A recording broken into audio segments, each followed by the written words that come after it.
This past weekend I had the tremendous opportunity to speak and participate in a region-wide homeschool convention in my home state of Minnesota. As I traveled to this convention, I pondered my own primary education and how drastically different my private and public education was. I never sensed being coerced, even when the crazy mad biologist tried to tell me we evolved from fish, and we were never taught there is no God, that men can be women, or the government owed you a cell phone, a college degree, or a house.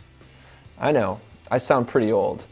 I later spent time with my extended family members at a First Communion ceremony, and I experienced 4 generations of wisdom, love, and unity.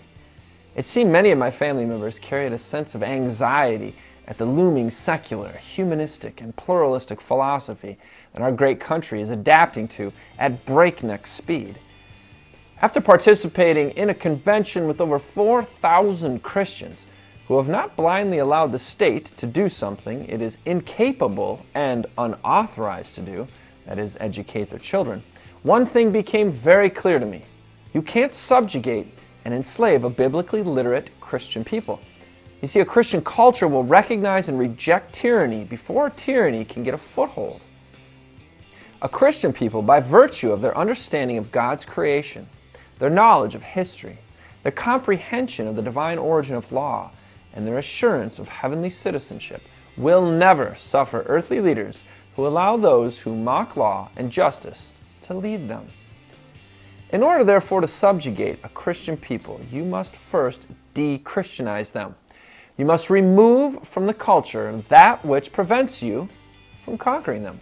Piece by piece, Christian beliefs must be removed, along with the memory of those beliefs, from the minds of the people.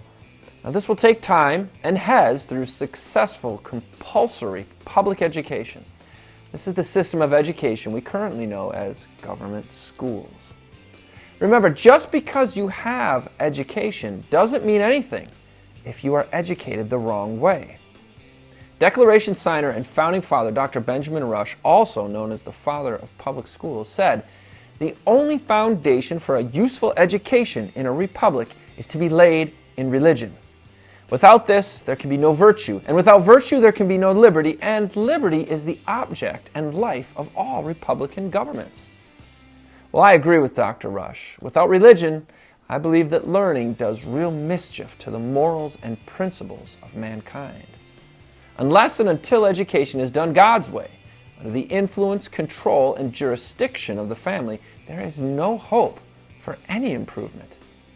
This is Jake MacAulay with the Institute on the Constitution, bringing you the American view from my home state of Minnesota, where, in the words of native Minnesotan Garrison Keillor, all the women are strong, the men are good-looking, and the children are above average. And it's true. Thank you.